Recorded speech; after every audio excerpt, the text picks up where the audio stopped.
I like them. You have to have the story or you don't have a movie. It has to start with a very good script and a good story. And then, of course, the characters will be there. But if it's not a good script, you can't make a good movie. See, that's what's interesting about here, because these are a lot of really small movies, independent movies, where I think a director, writer can be more creative because the money's not the thing. When you see films, the huge studio pictures, which we see so much of in America, the formula is there and not as much imagination. Yeah, I think there's some interesting things, maybe some not so interesting things. It takes a lot at this point to get me excited about seeing something. The first one was Carrie, and I was very excited about this. I had just come to California, and I read the script overnight and the book overnight, and I had only seen one of his movies. I had seen Phantom of the Paradise, which I thought was very good.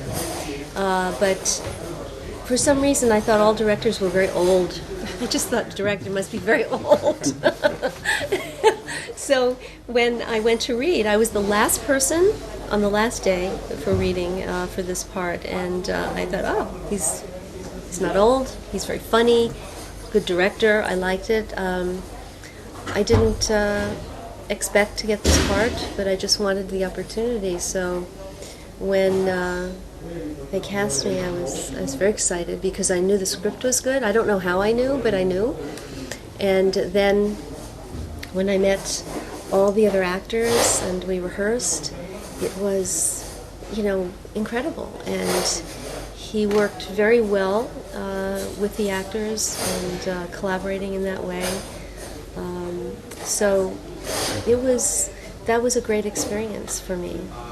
Except for one thing. In the movie, on the athletic field, I'm fighting with the teacher and she slaps me 29 times. He kept saying, harder, hit her harder. And I said afterwards, why? I mean, my ear was black. I said, why so many times? He said, well, I wanted a certain reaction. I said, well, why didn't you tell me? I could do it, But it was, I could tell when we were making the movie that it was going to be a very good movie. So, then we got to know each other better later on, and obviously we got married. But before we did home movies, I don't know if you saw this film, Home Movies. No. Yeah, it's I don't know what it's called. It's funny. It's very funny. It's autobiographical. It's really about Brian and his family, but it's so crazy nobody really knows that. Very personal project. Very personal project, yes. But I felt a great collaboration with Brian. We could have, like you say, a shorthand. Do you know what that means? Like, without maybe a lot of words, we could communicate a thought, an idea, a feeling about what we wanted in the scene. And he gave me a lot of freedom to bring things and ideas to the character, so it was wonderful for me. The hard thing is when people would criticize the work, they sometimes would criticize, Mrs. De Palma, instead of just say, I don't like your work, or I do like your work, but to say that I didn't like so much. So, and they would say things that he treated me like a puppet, and that wasn't true, it just wasn't true. But I loved working with him. He's a great director. Yeah, great imagination.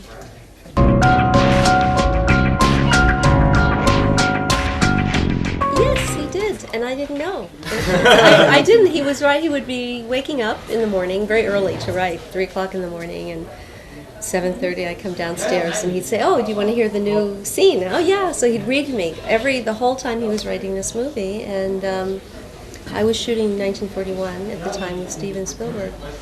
So I was back in California, and he read me the final shot 2 scenes over the telephone. And I said, oh, this is a great movie. This is a great movie. He said, well, I'm glad you like it because this part's for you. And, I was so happy. Yeah.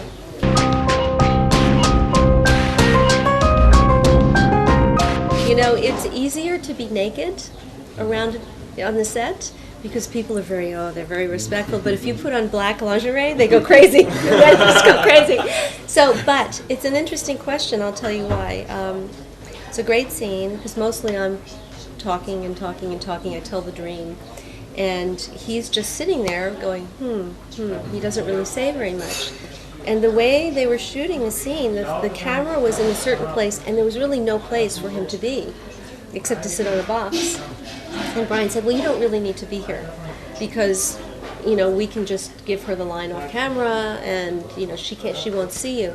And Michael Caine stayed the whole time, because he said, because she will know that I'm here, she will feel, and I thought, it was so generous because we were shooting there. Brian always shoots a lot of tape. We were shooting there a long time, and there he sat on the box, for the whole thing. He was wonderful. I love this man. Now, when we went in the shower for the end, for the dream, here we're shooting, and he goes all of a sudden, oh my God, I have my wife naked with all these men. He didn't like that so much. We didn't do so many takes on that one. I don't know what he was thinking.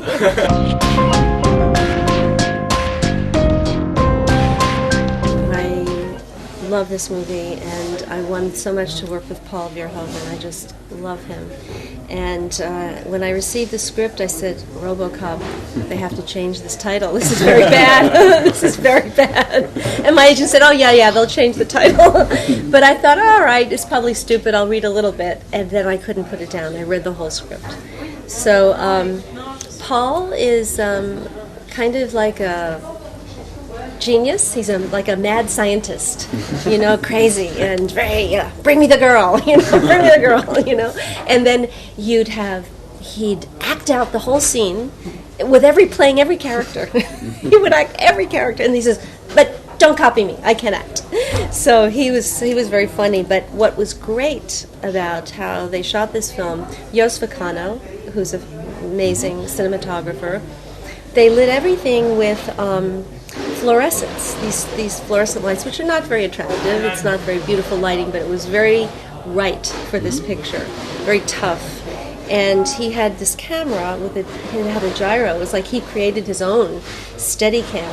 So for an actor, you could do anything. You could go anywhere, and he could go with you. So it's a tremendous amount of freedom, almost like a play, I think the casting, everything, you could kind of feel the energy. You could feel how wonderful this movie was. Very tough to shoot because it was uncomfortable at times, and we had to go in the water, and it was rusty. It was terrible. And I was very vain, so I didn't want to wear the wetsuit. I thought, no, I'm going to look too fat. So I had to go in this water, but I was surprised that it was such a huge success because I thought it was too smart. I thought it'd be a good movie, but I didn't understand that it would be such a great movie for many people. So it was a fantastic experience. The hair was the first thing. We cut it 7 times. 3 different people, cut, and it was horrible, it was horrible. And I thought, oh, it's fine, no problem. And then, but it was good to be almost like feeling naked a little bit, to come out. When you don't have all of this, you come out and you have to be very strong. It really gives you a lot of confidence. My father was a police officer, so I knew a little bit about cops. I prepare in different ways. I find sometimes music that affects me for the character. I wrote about her, what she does in the morning, what she likes, what does she eat. Just sort of giving me information that I didn't have, and then had to decide, what does she want? What does she want? How does she feel about Murphy? And So I use different things for the emotion. I use personal things. It's almost kind of like, I guess, more method. Sensory things, sound, memories, this kind of thing. And then a great director.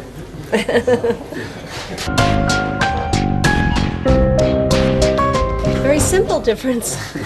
And I agree with you. The first one, very good script, very good director. Yeah. The second one, not a good script, horrible director. I hated this director. I'm sorry, but it's true. The third one, even worse. I could barely read the script. But I felt, I don't know, responsible. So many people like this character, so I thought I can't not do it. The second movie, it's interesting, the second movie was supposed to be directed by, I can't think of his name now, he directed a movie called The River's Edge. Do you know this film? Incredible director. The script was so good.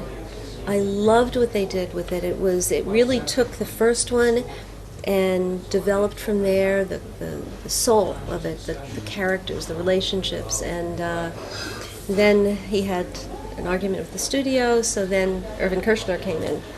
He started tearing pages out of the script and rewriting, and then I looked and I went, oh. So it's, you have to start with a good script. You can't make a good movie without a good script, so there you have it. The third one is a mess altogether. The second one had no charm, no heart, no humor. First one was very smart script, very clever humor, and it had a soul. And the second one was just mean. It was like it reflected. Kershner was. I hated him. Sorry. And you can tell him that too. I don't care.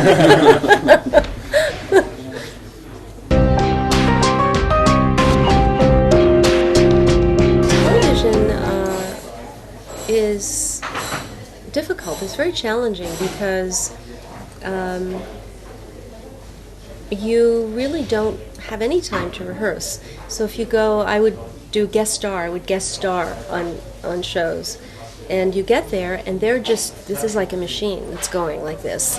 And you have to go, okay, let me jump, and you have to jump right in the middle of it and be ready and be very prepared. I had a lot of respect for any time you see good work on television, a lot of respect because they are working under very difficult circumstances, very long hours, very few takes, two takes, if you're lucky. Movies I am in love with. It's different. Television is work. You just go to work. But it wouldn't be my favorite thing to do. Yeah.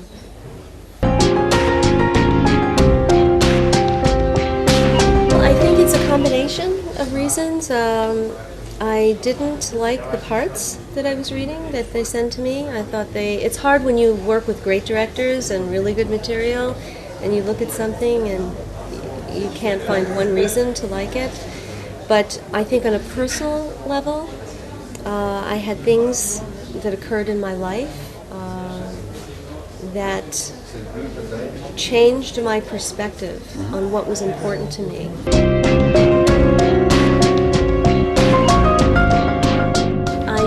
I made a movie in Europe with a wonderful director, Eric Rochon, Les Patriotes. Yes. And I met him, I read, there was no script, there was just they told just a breakdown of the story, and I went to meet him.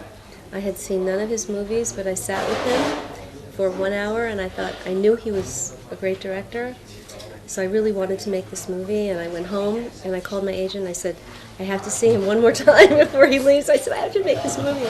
So I had a great experience on that. This role was written for you? No, it wasn't written for me. He had written this script. This was this particular character was based on a true character, a true person, real person. And so I worked for 1 month in Paris, which was lovely, and with a great director. And then we shot in Washington, D.C. So, yeah, I would like to work more in Europe. I would.